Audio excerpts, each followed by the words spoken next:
OK, capsule 44, Éphésiens 3, je repars du verset 19 jusqu'au verset 21.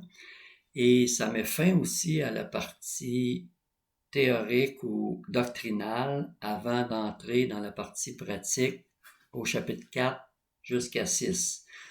Alors, c'est donc la dernière capsule aujourd'hui, capsule numéro 44, ce qui concerne les 3 premiers chapitres. Donc, à partir du verset 19, chapitre 3, verset 19, « Et de connaître l'amour de Christ qui surpasse toute connaissance, en sorte que vous soyez remplis jusqu'à toute la plénitude de Dieu. Or, à celui qui, par la puissance qui agit en nous, peut faire infiniment au-delà de tout ce que nous demandons ou pensons. À lui soit la gloire dans l'Église et en Christ Jésus, dans toutes les générations, au siècle des siècles.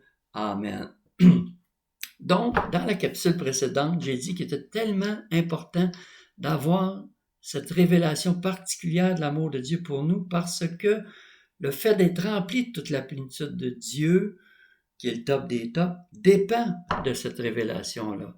Il est impossible d'être rempli de toute la plénitude de Dieu sans voir Christ qui habite dans nos cœurs par la foi, verset 17, parce que c'est ça qui nous amène à avoir la révélation de son amour, l'amour de Christ qui surpasse toute connaissance, au verset 19.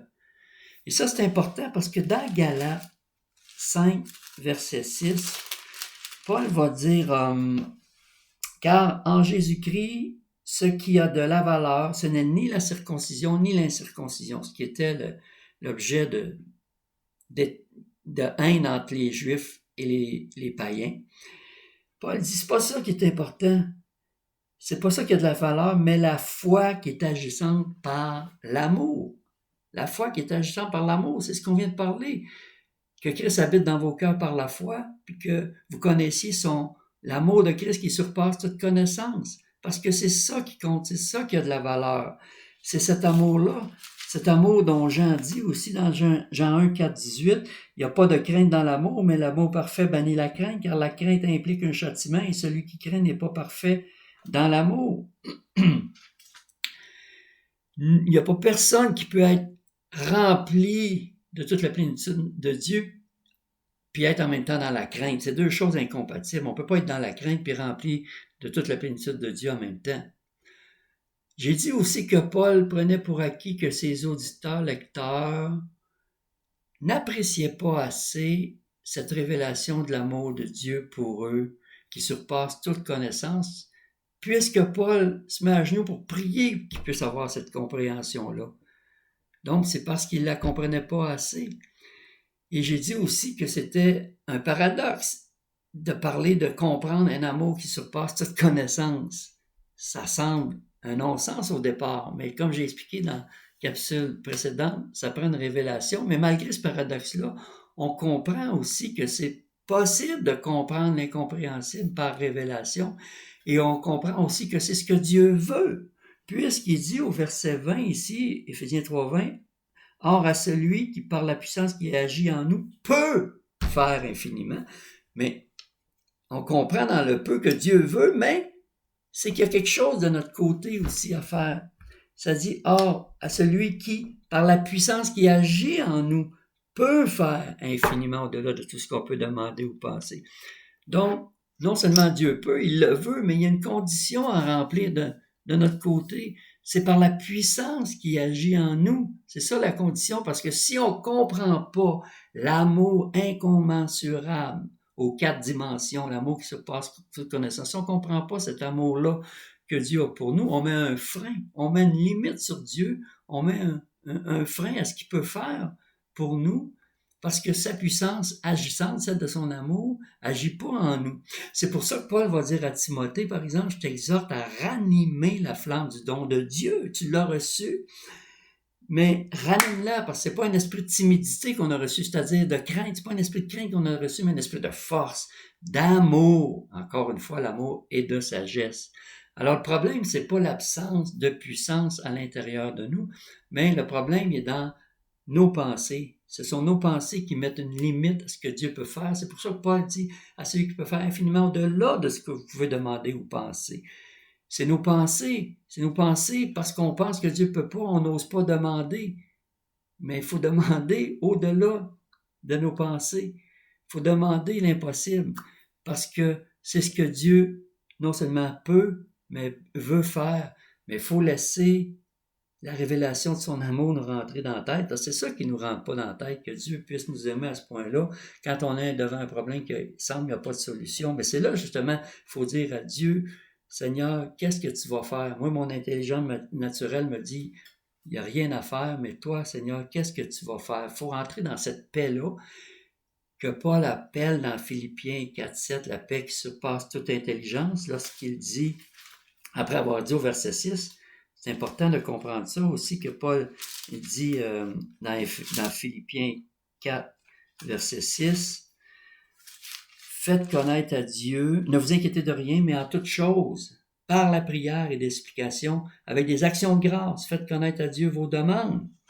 Et la paix de Dieu qui surpasse toute intelligence gardera vos cœurs et vos pensées en Jésus-Christ. Voyez-vous, la paix qui surpasse toute intelligence, c'est une paix qui ne peut pas être comprise, comme l'amour qui surpasse toute connaissance. C'est un amour qui ne peut pas être compris par l'intelligence naturelle, mais c'est révélation.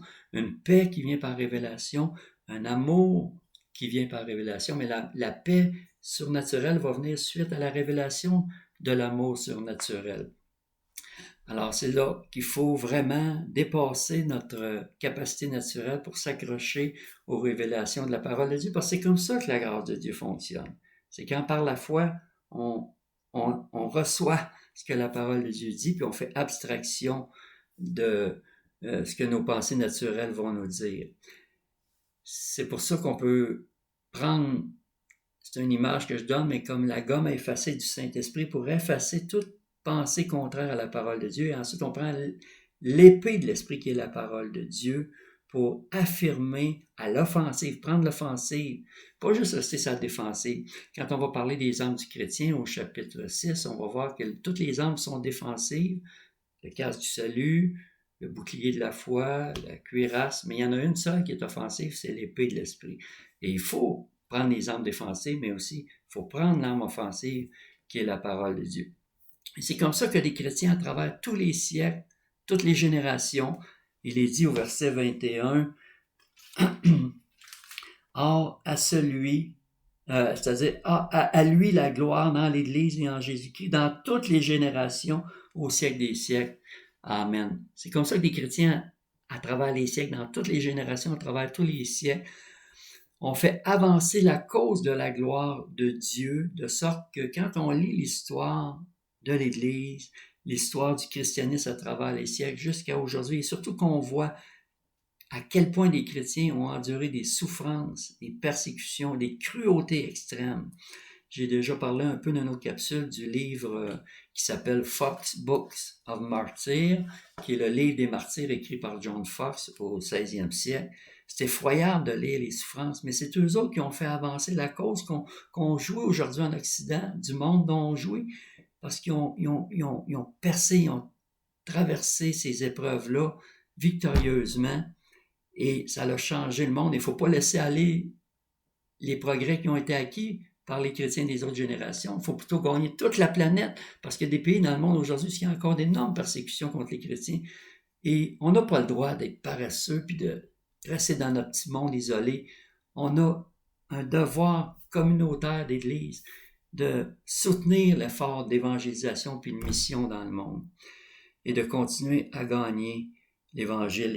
Et quand on voit tout ça, comment l'Évangile a avancé, ça donne le goût de dire, oui, avec Paul au verset 20-21, « Or, à celui qui, par la puissance qui agit en nous, peut faire infiniment au-delà de tout ce que nous demandons ou pensons, à lui soit la gloire dans l'Église et en Jésus-Christ dans toutes les générations, au siècle des siècles. Amen. » Et ça donne le goût de se mettre à genoux, comme l'apôtre Paul au verset 14, pour faire la même prière triomphante qui a rapport à la destinée de l'Église, parce que nous savons que l'Église est destinée à la victoire totale et finale. Et n'oubliez pas, la destinée, c'est la 5e valeur qu'on veut inculquer à chacun de nous.